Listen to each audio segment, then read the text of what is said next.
আসসালামু আলাইকুম প্রিয় শিক্ষার্থীরা।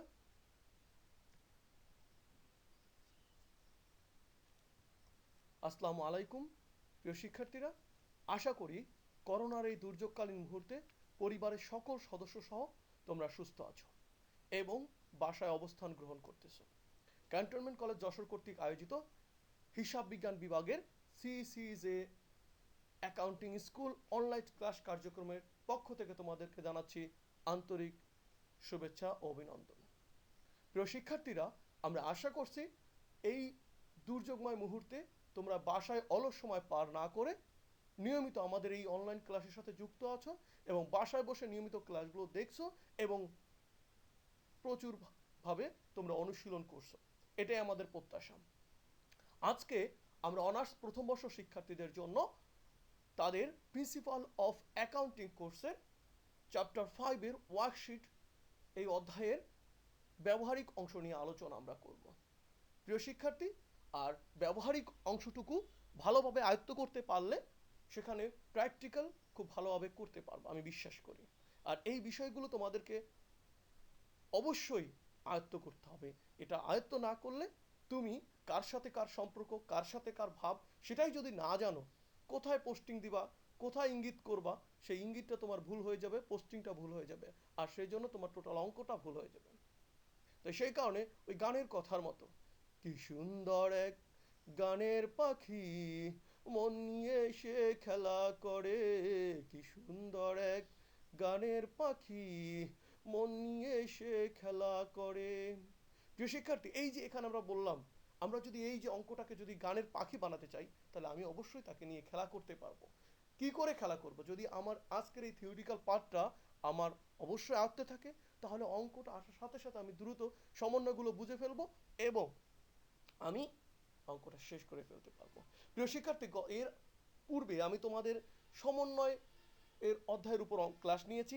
সেই সমন্বয় অধ্যায়ের অবশ্যই সমন্বয়গুলো তোমাদেরকে ভালোভাবে আয়ত্ত করতে হবে, কারণ যদি তোমাকে ওয়ার্কশিট পাঠতে হয় সেখানে তোমাকে সমন্বয়ের উপর 100% দক্ষ হতে হবে। কারণ একটা সমন্বয় ভুল হওয়া মানেই কিন্তু অঙ্কের মধ্যে পরিবর্তন চলে আসা। তাই আমরা যে কথাটা বলবো, অবশ্যই তোমরা সমন্বয়ের সেই ক্লাসটা ভালোভাবে দেখবা এবং সমন্বয়গুলো আয়ত্ত করতে হবে। বাসায় অলস সময় পার না করে বেশি বেশি সেটা আয়ত্ত করবা এবং প্র্যাকটিস করবা। তা চলো প্রিয় শিক্ষার্থী, আমরা শুরু করি। Starting in the name of almighty Allah. প্রিয় শিক্ষার্থী, ওয়ার্কশিট বা কার্যপত্র বলতে আমরা কি বুঝি আমরা দেখানোর চেষ্টা করেছি। আর্থিক বিবরণী প্রস্তুতের জন্য প্রয়োজনীয় তথ্যগুলো সুশৃঙ্খলভাবে বহুঘর বিশিষ্ট এক প্রস্থ কাগজে একটি ছকে খসড়াভাবে উপস্থাপন করাই হলো কার্যপত্র। তার মানে প্রিয় শিক্ষার্থী, আমরা কিন্তু একটা আর্থিক বিবরণী প্রস্তুতের উদ্দেশ্যেই কিন্তু খসড়াভাবে এটা প্রস্তুত করে থাকি, যেখানে বহু কলাম থাকে। প্রিয় শিক্ষার্থী, পাইল অ্যান্ড লার্সন যে সংজ্ঞাটি দিয়েছে সেটা হচ্ছে এমন: এ worksheet is a working paper used by an accountant to bring together in an orderly manner the information used in preparing the financial statement and the adjusting and closing entries. প্রিয় শিক্ষার্থী, এখানে যে কথাগুলো বলেছে অবশ্যই কিন্তু ওয়ার্কিং পেপার, খসড়া কাগজ আমরা যেটা করে থাকি এবং যেখানে সমন্বয় এবং ক্লোজিং এন্ট্রিজগুলো আমরা দেখাচ্ছি একত্রে। প্রিয় শিক্ষার্থী, তাহলে বুঝতেই পারতেছি যে আমরা একটা খসড়া কাগজে আর্থিক বিবরণী প্রস্তুতের সহায়তার জন্য আমরা কিন্তু কার্যপত্র প্রস্তুত করে থাকি। রসিকদা, এছাড়াও আমরা কার্যপত্র কখন প্রস্তুত করে থাকি? ধরো একটা ব্যবসায়ের হঠাৎ করে তার আর্থিক অবস্থা জানার প্রয়োজন হলো, সেক্ষেত্রে ফিনান্সিয়াল স্টেটমেন্ট প্রস্তুত না করে একটা খসড়া কাগজে আমরা কার্যপত্র প্রস্তুত করে থাকি। অথবা কোনো ব্যবসায়ী তার ব্যবসার দায়িত্বভার কাউকে দিয়ে সে বিদেশ চলে যাচ্ছে চাচ্ছে, সেই ক্ষেত্রেও কিন্তু আমরা এই কার্যপত্র প্রস্তুত করে থাকি। সো কার্যপত্র আমাদের একটা গুরুত্বপূর্ণ বিষয়, যেটা আমরা প্রস্তুত করি আমাদের যে কোনো সময়ের আর্থিক অবস্থা জানার জন্য। কার্যপত্রের প্রিয় শিক্ষার্থী ধাপগুলোকে একটু আমরা দেখার চেষ্টা করি। যদি আমরা 8 ঘরা কার্যপত্র করি, যেটাকে বলি 8 কলাম ওয়ার্কশিট, সেই ক্ষেত্রে আমরা কি কি নিয়ে কাজ করবো একটু দেখার চেষ্টা করি। প্রথমে আসি ট্রায়াল ব্যালেন্স বা রেওয়ামিল, যেটা আমাদের প্রশ্নে দেয়া থাকবে, এটা আমরা সরাসরি প্রশ্নে পেয়ে যাব। সেকেন্ড যেটা হচ্ছে সমন্বয় বা অ্যাডজাস্টমেন্ট। প্রিয় শিক্ষার্থী, আমাদের রেওয়ামিলের মধ্যে কোনো উপাদানের ইঙ্গিত থাকতে পারে অথবা রেওয়ামিলের নিচে ট্রায়াল ব্যালেন্সের নিচে অতিরিক্ত যে তথ্যগুলো দেয়া থাকবে আর রেওয়ামিলের ভিতরে যে ইঙ্গিতপূর্ণ তথ্য থাকবে তার জন্য আমাকে যে জাবেদা করতে হবে সেটাই হচ্ছে আমাদের সমন্বয়। বিশদ আয় বিবরণ ইনকাম স্টেটমেন্ট। প্রিয় শিক্ষার্থী, এখানে আমরা এই যে সমন্বয় করলাম রেওয়ামিল এর উপাদানগুলো এটা যোগ বিয়োগ করে তার আয় এবং ব্যয়গুলো আমরা বিশদ আয় বিবরণীতে এখানে আমরা উপস্থাপন করব। সর্বশেষ আমাদের যে উপাদানটি আর্থিক অবস্থার বিবরণী বা ব্যালেন্স শিট। এখানে প্রিয় শিক্ষার্থী আমরা কি উপস্থাপন করব? লক্ষ্য করি ব্যালেন্স শিটে আমরা হিসাবকালের শেষ তারিখে যে সম্পদ এবং দায়গুলো রয়েছে, মালিকের যে দাবি রয়েছে সেটা আমরা উপস্থাপন করে থাকি। প্রিয় শিক্ষার্থী, 8 ঘরা কার্যপত্র বলতে আমরা দেখো রেওয়ামিলে 2টা টাকার কলাম থাকে, সমন্বয় ডেবিটকে 2টা টাকার কলাম থাকে, বিশদ আয় বিবরণী এখানে যেহেতু আয়ের জন্য একটা কলাম করব, ব্যয়ের জন্য একটা কলাম করব, তার মানে সেখানে একটা ডেবিট একটা ক্রেডিট কলাম করব। আর্থিক অবস্থা বিবরণীর জন্য কিন্তু আমি একটা ডেবিট একটা ক্রেডিট কলাম করব, তার মানে প্রত্যেকটা উপাদানের 2টি করে কলাম হচ্ছে। সো 4টি উপাদান এখানে রয়েছে, 4টি উপাদানের সম্মিলিত রূপ 8টি কলাম। এই কারণে এই কার্যপত্রকে আমরা বলে থাকি 8 ঘরা কার্যপত্র বা 8 কলাম ওয়ার্কশিট। প্রিয় শিক্ষার্থী, এই যে আমরা ক্লাসটা নিচ্ছি একটা প্রবাদ আছে এরকম, মনে যদি না জাগে আকুল ও পিয়াসা শুধু চোখে দেখা দিতে এসো না। আমরা দেখতে পাচ্ছি তোমরা শুধু জাস্ট লাইক একটু ভিউ করে বা একটু সিন করে চলে যাচ্ছ, 2 মিনিট দেখে চলে যাচ্ছ, এটা কিন্তু আমরা প্রত্যাশা করি না। আমরা প্রত্যাশা করি সম্পূর্ণ ক্লাসটা তোমরা উপভোগ করবা এবং বাসায় বসে প্র্যাকটিস করবা, এটাই আমাদের প্রত্যাশা। সো তোমার মনে আগ্রহ জাগতে হবে যে আমাকে শিখতে হবে, আর যদি শিখতে চাও অবশ্যই পুরো ভিডিওটা তোমাকে দেখতে হবে। প্রিয় শিক্ষার্থী, আমাদের দ্বিতীয় চলে আসে 10 ঘরা কার্যপত্র 10 কলাম ওয়ার্কশিট। প্রিয় শিক্ষার্থী, এখানে আমাদের লক্ষ্য করি যে বিষয়গুলো রেওয়ামিল পূর্বেই ছিল, অ্যাডজাস্টমেন্ট সমন্বয় আমাদের পূর্বেই ছিল, নতুন কি আসে আমরা একটু দেখার চেষ্টা করি। আমরা দেখতে পাচ্ছি আমাদের চলে আসছে সমন্বিত রেওয়ামিল অ্যাডজাস্টেড ট্রায়াল ব্যালেন্স। প্রিয় শিক্ষার্থী, আমরা যে ট্রায়াল ব্যালেন্সের যে উপাদানগুলো থাকবে তার উপর আমরা যে সমন্বয় জাবেদা করব, এই সমন্বয় জাবেদার সাথে ট্রায়াল ব্যালেন্সের উপাদানের যোগ বা বিয়োগ করে তার উপাদানগুলো যেটাই বসাবো সেটাই হচ্ছে আমাদের অ্যাডজাস্টেড ট্রায়াল ব্যালেন্স বা সমন্বিত রেওয়ামিল। প্রিয় শিক্ষার্থী, ইনকাম স্টেটমেন্ট আমাদের আগেই ছিল, সর্বশেষ আমাদের ব্যালেন্স শিট যেটা বলেছে, তার মানে এখানে 10 কলাম ওয়ার্কশিটে আমাদের অতিরিক্ত চলে আসতেছে অ্যাডজাস্টেড ট্রায়াল ব্যালেন্স। এই উপাদানটা আমাদের অতিরিক্ত, ঠিক এখানেও আমাদের ডেবিট এবং ক্রেডিট 2টা কলাম। সো 8 আর 2 ইকুয়াল আমাদের হয়ে যাচ্ছে 10 কলাম, যেটাকে আমরা বলতে পারি 10 কলাম ওয়ার্কশিট। তো শিক্ষার্থী, আমরা চলে আসি 12 কলাম ওয়ার্কশিট 12 ঘরা কার্যপত্র। এখানে আমরা কি নতুনত্ব নিয়ে আসি একটু দেখার চেষ্টা করি। রেওয়ামিল যেটা আমাদের পূর্বেই ছিল, অ্যাডজাস্টমেন্ট সমন্বয় পূর্বেই ছিল, অ্যাডজাস্টেড ট্রায়াল ব্যালেন্স সমন্বিত রেওয়ামিল যেটাও পূর্বে ছিল, ইনকাম স্টেটমেন্ট বিশদ আয় বিবরণী যেটাও পূর্বে ছিল, ওনার সিকিউরিটি স্টেটমেন্ট মালিকানা সত্ত্ব বিবরণী অথবা রিটার্ন আর্নিংস স্টেটমেন্ট আয় বিবরণী। প্রিয় শিক্ষার্থী, এখানে আমরা নতুনত্ব পেয়েছি মালিকানা সত্ত্ব বিবরণী বা রিটার্ন আর্নিংস স্টেটমেন্ট। এই বিষয়টা আমাদের মাথায় রাখতে হবে যে নতুনত্ব একটা উপাদান পেয়েছি, এখানেও আমাদের কি মালিক যে সকল বিষয়ের উপর দাবি উপস্থাপন করতে পারে তার জন্য যে বিবরণী প্রস্তুত করে থাকি সেটাই কিন্তু হচ্ছে আমাদের মালিকানা সত্ত্ব বিবরণী। এখানে আমরা কি উপাদানগুলো অন্তর্ভুক্ত করবো সেটা আমরা নেক্সট সামনে দেখানোর চেষ্টা করব। সর্বশেষ সংরক্ষিত আয় বিবরণী। প্রিয় শিক্ষার্থী, যদি এক মালিকানা কারবার হয় সে প্রস্তুত করবে মালিকানা সত্ত্ব বিবরণীর কলাম, আর যদি যৌথ মূলধনী কোম্পানি হয় সেই ক্ষেত্রে আমাদের প্রস্তুত করতে হবে রিটেন আর্নিংস স্টেটমেন্ট। সো আমাদের কোম্পানি বা প্রতিষ্ঠান বুঝে আমি মালিকানা সত্ত্ব বিবরণী করব না রিটার্ন আর্নিংস স্টেটমেন্ট করব, সেটা আমাকে সিদ্ধান্ত নিতে হবে যদি আমি 12 কলাম ওয়ার্কশিট প্রস্তুত করি। সর্বশেষ আমাদের যেটা আর্থিক অবস্থার বিবরণী বা ব্যালেন্স শিট বা যেটাকে আমরা উদ্বৃত্ত বলে থাকি সেটা আমাদের রয়ে গেছে। তার মানে নতুনত্ব আমরা পাচ্ছি ওনার সিকিউরিটি স্টেটমেন্ট বা রিটেন আর্নিংস স্টেটমেন্ট। শিক্ষার্থী, এখন আমরা দেখার চেষ্টা করবো আমাকে কিভাবে এই ধাপগুলো অতিক্রম করতে হবে, আমরা একটু বিশেষভাবে বিস্তারিত আলোচনা করবো ইনশাল্লাহ। তার আগে সর্বশেষ একটা নোট তোমাদের দিয়েছি, প্রশ্নে কত ঘরা কার্যপত্র হবে বলা না থাকলে 10 ঘরা করতে হবে, তার মানে প্রশ্নে কিছু বলেনি, আমি 10 কলাম ওয়ার্কশিট করব কারণ এটাই সবচেয়ে গ্রহণযোগ্য একটা ওয়ার্কশিট, এইটাই আমরা করার চেষ্টা করব। এই যে আমরা লেনদেনগুলো নিয়ে কাজ করব সেই লেনদেনের কোথায় কি বন্টন করব, প্রথমে আমি চলে আসি ট্রায়াল ব্যালেন্স। ট্রায়াল ব্যালেন্স আমি কি কি দেখাবো প্রিয় শিক্ষার্থী, হুবহু নকল প্রশ্নে প্রদত্ত রেওয়ামিল। তার মানে আমাদের প্রশ্নে যে ট্রায়াল ব্যালেন্সটা দেয়া থাকবে সেই ট্রায়াল ব্যালেন্সটা কার্যপত্র হুবহু নকল, মানে হুবহু তুলতে হবে, কোনো ডানে বামে সামনে পিছনে কোথাও তাকানোর দরকার নেই, কোনো টাকা চেঞ্জ করা দরকার নেই, যেভাবে থাকবে সেভাবেই আমি বসিয়ে দিব।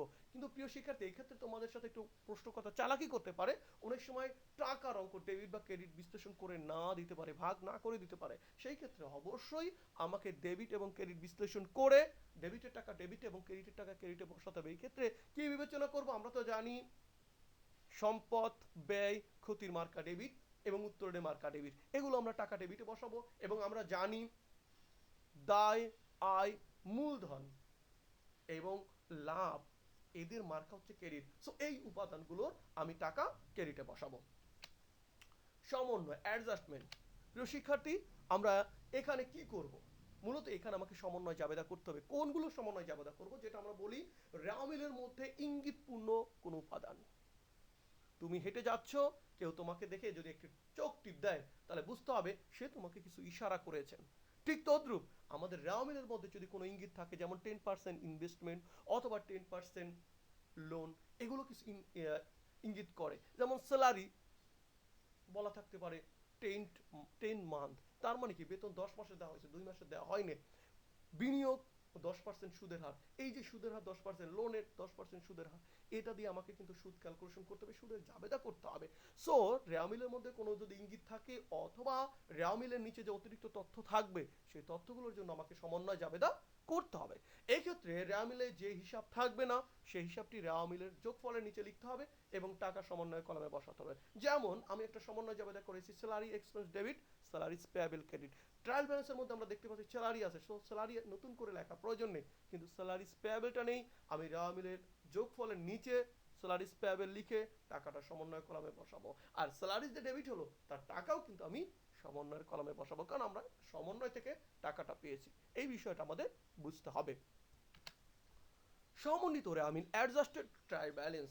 প্রিয় শিক্ষার্থী, অ্যাডজাস্টেড ট্রায়াল ব্যালেন্স আমি কি করব? আমি বললাম এই যে রেওয়ামিল আমাদের ট্রায়াল ব্যালেন্স যেটা দেয়া আছে অ্যান্ড অ্যাডজাস্টমেন্ট যেটা আমি করেছি, সেখানে আমার রেওয়ামিলের টাকা ডেবিটে আছে বা ক্রেডিটে আছে, অ্যাডজাস্টমেন্টের টাকা ডেবিটে আছে বা ক্রেডিটে আছে। সো এই দুইটা টাকা যোগ বা বিয়োগ করে আমাকে অ্যাডজাস্টেড ট্রায়াল ব্যালেন্সে বসাতে হবে। কখন যোগ করব, কখন বিয়োগ করব, এই যে বলে মনে মনে মিলে গেলে হয় কি, এই যে বিষয়টা, তার মানে যখন মার্কায় মার্কায় মিলে যাচ্ছে তখন নিশ্চয়ই পজিটিভ কিছু হচ্ছে, এটা আমরা বুঝে নিচ্ছি। ঠিক ডেবিট, ট্রায়াল ব্যালেন্সের টাকা ডেবিট আছে এবং অ্যাডজাস্টমেন্টের টাকা ডেবিট আছে, সো আমাকে যোগ করে টাকাটা ডেবিটে বসাতে হবে।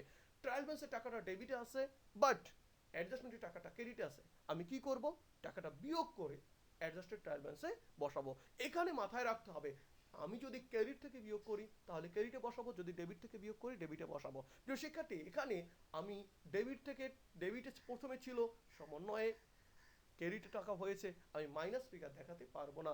সো আমি যদি ক্রেডিট থেকে বিয়োগ করি তার মানে টাকাটা ক্রেডিটেই বসবে, আর ডেবিট থেকে বিয়োগ করলে টাকাটা ডেবিটেই বসবে। এই বিষয়টা খেয়াল রাখতে হবে। ক্রেডিট ক্রেডিট যদি হয় সেই ক্ষেত্রেও আমাকে কিন্তু যোগ করতে হবে। জাস্ট ট্রায়াল ব্যালেন্সে ক্রেডিট রয়েছে, অ্যাডজাস্টমেন্টে ক্রেডিট রয়েছে, আমি যোগ করে টাকা বসাবো। অ্যাডজাস্টমেন্টে আমার ক্রেডিট বাট ট্রায়াল ব্যালেন্সের ডেবিট, আমাকে বিয়োগ করে টাকা বসাতে হবে। প্রিয় শিক্ষার্থী, আশা করি তোমরা বুঝতে পেরেছো। তার মানে আমাকে কিন্তু এখানে খুব দক্ষতার সাথে এই কাজটা করতে হবে, যে কোনটার সাথে কোনটা যোগ হবে এবং কোনটা থেকে কোনটা বিয়োগ হতে পারে, এই বিষয়টা দক্ষতার সাথে করে আমাকে কিন্তু অ্যাডজাস্টেড ট্রায়াল ব্যালেন্সে পোস্টিং দিতে হবে যদি আমি 10 ঘোড়া কার্যপত্র করি। প্রিয় শিক্ষার্থী, এখানে যদি 8 ঘোড়া কার্যপত্র করি সেই ক্ষেত্রে কিন্তু আমাকে যোগ করে সরাসরি আয় বিবরণ ইনকাম স্টেটমেন্ট অথবা ব্যালেন্স শিটে পোস্টিং দিয়ে দিতে হবে। সেই বিষয়টা ভালো করে খেয়াল রাখতে হবে বা লক্ষ্য রাখতে হবে। বিশদ আয় বিবরণ ইনকাম স্টেটমেন্ট। প্রিয় শিক্ষার্থী, ইনকাম স্টেটমেন্ট আমরা কি অন্তর্ভুক্ত করব? এখানে আমাকে ডেবিটে অন্তর্ভুক্ত করতে হবে expenses, loss and net profit. তার মানে খরচ সমূহ, যত প্রকার খরচ রয়েছে সব খরচগুলো এখানে আমি অন্তর্ভুক্ত করব। যদি কোনো ক্ষতি থাকে ব্যবসা পরিচালনা করতে যে, সেটা অন্তর্ভুক্ত করব। ও নিট লাভ, নিট লাভটাকে প্রিয় শিক্ষার্থী, আমাদের ক্রেডিট পাশে যদি আয়গুলো বেশি হয়, ব্যয়ের থেকে আয় যদি বেশি হয়, সেখানে ডেবিট পাশে যতটুকু ঘাটতি সেটাকে আমি বলবো নেট প্রফিট বা নিট লাভ। যতটুকু ক্রেডিট পাশের যোগফল থেকে ঘাটতি, তার মানে আমার আয় বেশি হয়েছে, সো আমার লাভ হয়েছে, সেটাকে আমরা নাম দিব নিট লাভ। প্রিয় শিক্ষার্থী, ক্রেডিট পাশে আমরা দেখাবো কি revenues, profit and net loss. Revenues যত প্রকার আয় আছে সব আয় সমূহ আমরা দেখাবো। প্রফিট, ব্যবসা পরিচালনা করতে যদি যে আমার কোনো যদি লাভ হয় সেই ক্ষেত্রে, যেমন সম্পত্তি বিক্রয়জনিত লাভ হতেই পারে, সেই লাভটা আমরা এখানে দেখাবো ক্রেডিটে। এবং আমরা যদি দেখি যে আমাদের ডেবিট পাশের যোগফল বা খরচের যোগফলটা বেশি হয়ে গেছে ক্রেডিট পাশের টাকার থেকে, সেই ক্ষেত্রে ক্রেডিট পাশে যত টাকা ঘাটতি সেটাকে আমরা নাম দিব নেট লস বা নেট ক্ষতি নাম আমরা দেখাবো। প্রিয় শিক্ষার্থী, মালিকানা সত্ত্ব বিবরণী, ওনার্স ইকুইটি স্টেটমেন্ট, তার মানে কারবারের কাছে মালিক পক্ষ যে দাবি করতে পারে তার জন্য যে বিবরণীটা আমরা করে থাকি সেটাকে আমরা বলছি মালিকানা সত্ত্ব বিবরণী। জাস্ট ওয়ার্কশিটে এর জন্য আমাকে দুইটা কলাম করতে হবে, এখানে আমরা কি কি অন্তর্ভুক্ত করব সেই বিষয়গুলো আমরা একটু দেখার চেষ্টা করি। প্রিয় শিক্ষার্থী, আমরা ডেবিটে দেখাবো ড্রয়িংস, উত্তোলন, ইনকাম ট্যাক্স, আয়কর, লাইফ ইন্স্যুরেন্স প্রিমিয়াম, জীবন বীমা প্রিমিয়াম, নেট লস, নেট ক্ষতি, সমাপনী মূলধন বা ইন্ডিং ক্যাপিটাল। প্রিয় শিক্ষার্থী, ইন্ডিং ক্যাপিটাল তখনই হবে আমাদের কিন্তু ক্রেডিট পাশের যোগফল থেকে ডেবিট পাশের যোগফলের টাকাটা যদি বাদ দেই সেখানে যেটা ঘাটতি সেটাই কিন্তু হচ্ছে আমাদের ইন্ডিং ক্যাপিটাল। এই বিষয়টা আমাদের খেয়াল রাখতে হবে। ক্রেডিট পাশে আমরা কি দিব? ক্যাপিটাল মূলধন দিব, নেট প্রফিট নেট লাভ আমরা এখানে উপস্থাপন করব এই বিষয়টাই। প্রিয় শিক্ষার্থী, আমাদের এখানে ক্যাপিটাল যেহেতু আমরা জানি সব সময় ক্রেডিট ব্যালেন্স প্রকাশ করে, সো এখানে ইন্ডিং ক্যাপিটাল ক্রেডিটে যাওয়ার কোনো সুযোগ নেই। সংরক্ষিত আয় বিবরণী, written earnings statement. Written earnings statement এখানে আমরা কি দেখাবো? আমরা আগেই বলেছি যৌথ মূলধনী কোম্পানি এক মালিকানা কারবারের মতো মালিকানা সত্ত্ব বিবরণী প্রস্তুত না করে, ওনার সিকিউরিটি স্টেটমেন্ট প্রস্তুত না করে সে প্রস্তুত করে রিটেন আর্নিংস স্টেটমেন্ট। এটা আমি তখনই আমি কলামটা যুক্ত করব যদি আমাকে 12 কলাম ওয়ার্কশিট প্রস্তুত করতে বলে, 12 গড়া কার্যপত্র যদি আমাকে প্রস্তুত করতে বলে সেই ক্ষেত্রে কিন্তু এটা আমরা দেখাবো। সেখানে ডেবিট আমরা কি দেখাবো? Dividend, propose dividend, income tax, net loss, ending return earnings. প্রিয় শিক্ষার্থী, যেখানে আমরা দেখাচ্ছি লভ্যাংশ, প্রস্তাবিত লভ্যাংশ, আয়কর, নিট ক্ষতি, সমাপনী, সংরক্ষিত আয়। এখানেও প্রিয় শিক্ষার্থী আমাদের ক্রেডিট পাশের যোগফল থেকে ডেবিট পাশের যোগফল যতটুকু ঘাটতি সেটাই কিন্তু হচ্ছে আমাদের সমাপনী, সংরক্ষিত আয়। এই বিষয়টা আমাদের মাথায় রাখতে হবে। ক্রেডিট পাশে আমরা কি দেখাচ্ছি প্রিয় শিক্ষার্থী? Return earnings in trial balance, যেটা আমাদের রেওয়া মিলে থাকবে সংরক্ষিত আয়, যেটা রেওয়া মিলে থাকবে সেটা আমরা দেখাবো নিট প্রফিট, নিট লাভ, অদাবিকৃত লভ্যাংশ বা ডিপ্লিশন অন আনক্লেম ডিভিডেন্ড। যদি প্রশ্নে আমাদের থাকে এই জাতীয় কোনো কথাবার্তা সেটা আমরা ক্রেডিটে দেখাবো। এখানেও মাথায় রাখবো আমাদের ক্রেডিট পাশে যোগফলটা স্বাভাবিকভাবে বড় হয়, সো ইন্ডিং রিটার্ন আর্নিংসটা আমার ডেবিটে হবে। আর্থিক অবস্থার বিবরণী, ব্যালেন্স শিট বা উদ্বৃত্তপত্র যেটাকে আমরা বলি, ঠিক এখানে আমরা ডেবিটে কি উপাদান দেখাবো প্রিয় শিক্ষার্থী? এখানে আমরা ডেবিটে দেখাবো অ্যাসেটস, সম্পদ সমূহ, নেট লস, নেট ক্ষতি। যদি আমাদের ইনকাম স্টেটমেন্টের নেট লস হয় সেটা যে থাকবে ডেবিটে। আমরা এখানে প্রিয় শিক্ষার্থী ক্রেডিটে যদি থাকে ইনকাম স্টেটমেন্টের, আমরা কিন্তু এখানে ডেবিটে দেখাবো। এইটাই একটা বিপরীত উপাদান মাথায় রাখতে হবে। যদি ইনকাম স্টেটমেন্টের নেট লস ক্রেডিটে থাকে আমাকে কিন্তু ব্যালেন্স শিটে বা ফিনান্সিয়াল স্টেটমেন্টে, স্টেটমেন্ট অফ ফিনান্সিয়াল পজিশনে আমাকে কিন্তু ডেবিটে বসাতে হবে। Drawings, income tax, life insurance premium, dividend, propose dividend. প্রিয় শিক্ষার্থী, যদি আমি 10 কলাম ওয়ার্কশিট করি সেই ক্ষেত্রে এই উপাদানগুলো সবগুলো এখানে অন্তর্ভুক্ত হচ্ছে। যদি আমি 12 কলাম ওয়ার্কশিট করি সেই ক্ষেত্রে আমার এই উপাদানগুলো সব চলে যাচ্ছে ওনার সিকিউরিটি স্টেটমেন্ট বা রিটার্ন আর্নিংস স্টেটমেন্টে। সেখানে শুধুমাত্র আমাকে অ্যাসেটগুলো বসালেই কিন্তু হয়ে যাচ্ছে। প্রিয় শিক্ষার্থী, ক্রেডিট সাইডে আমরা দেখাবো liabilities capital or ending capital or share capital, net profit, accumulated depreciation, return earnings or ending return earnings. প্রিয় শিক্ষার্থী, আমরা বলি আমরা কিন্তু মূলত দেখাবো দায়সমূহ এবং সমাপনী মূলধন যদি আমি 12 কলাম ওয়ার্কশিট করে থাকি সেই ক্ষেত্রে, কারণ আমার বাকি উপাদানগুলো কিন্তু রিটার্ন আর্নিংস স্টেটমেন্ট অথবা ওনার সিকিউরিটি স্টেটমেন্টে অন্তর্ভুক্ত হয়ে যাচ্ছে। কিন্তু আমি যদি 10 কলাম ওয়ার্কশিট করি সেই ক্ষেত্রে এই সব উপাদানগুলো আমাকে অন্তর্ভুক্ত করতে হবে। ক্রেডিটের দায়সমূহগুলো অন্তর্ভুক্ত করব, সেটা দীর্ঘমেয়াদী হোক চলতি হোক। মূলধন, নর্মাল যে মূলধন সেই মূলধন আমরা অন্তর্ভুক্ত করব অথবা শেয়ার মূলধন আমরা অন্তর্ভুক্ত করব। নিট লাভ যেটা ইনকাম স্টেটমেন্ট আমার ডেবিটে ছিল কিন্তু ব্যালেন্স শিটে বা স্টেটমেন্ট অফ ফিনান্সিয়াল পজিশনে আমি কিন্তু ক্রেডিটে বসাবো। পুঞ্জীবিত অপচয়, এটা জানি আমরা বিপরীত সম্পদ, সো অ্যাসেট যেহেতু ডেবিটে বসতেছে অ্যাকুমুলেটেড ডিপ্রিসিয়েশন আমাকে ক্রেডিটে বসাতে হবে। আয়কর সঞ্চিতি, সংরক্ষিত আয়, আয়কর সঞ্চিতি আমাকে ক্রেডিটে বসাতে হবে এবং সংরক্ষিত আয় যেটা আমাদের ট্রায়াল ব্যালেন্সে দেয়া থাকবে সেটা আমি ক্রেডিটে বসাবো। প্রিয় শিক্ষার্থী, যদি আমরা 10 কলাম করি এই উপাদানগুলো সবগুলো অন্তর্ভুক্ত হবে, আর যদি আমি 12 কলাম করি কিছু উপাদান আমাকে ওনার সিকিউরিটি স্টেটমেন্ট বা রিটার্ন আর্নিংস স্টেটমেন্টে ট্রান্সফার করে দিতে হবে। এই জন্য এই বিষয়গুলো খুবই দক্ষতার সাথে তোমাকে মাথায় রাখতে হবে এবং আয়ত্ত করতে হবে। আয়ত্ত করার কোনো বিকল্প নাই। যদি আমি এই অঙ্ক নিয়ে খেলা করতে চাই, মজা করতে চাই, ইজি করতে চাই, অবশ্যই এই বিষয়গুলো আয়ত্ত করতেই হবে। তুমি যদি আয়ত্ত করতে না পারো তুমি একবার, দুইবার, তিনবার দেখো, বাসায় বারবার লেখো কোথায় কোন উপাদানটা আমি পোস্টিং দিব, কার সাথে কার সম্পর্ক, এই বিষয়গুলো ভালো করে মাথায় রাখতে হবে। এই আলোচনায় কোথাও যদি তোমাদের কোনো বুঝতে সমস্যা হয় তোমরা সরাসরি আমাকে মোবাইলে কল করো অথবা আমার মেসেঞ্জার বা ইউটিউব চ্যানেলে তোমরা যদি মন্তব্য দাও আমি তোমাদের প্রশ্নের উত্তর দেওয়ার চেষ্টা করবো ইনশাল্লাহ। সবাই ভালো থাকবো। বিনা প্রয়োজনে ঘরের বাইরে আমরা যাব না। যদি একান্ত যেতেই হয় অবশ্যই মাস্ক ব্যবহার আসসালামু আলাইকুম প্রিয় শিক্ষার্থীরা।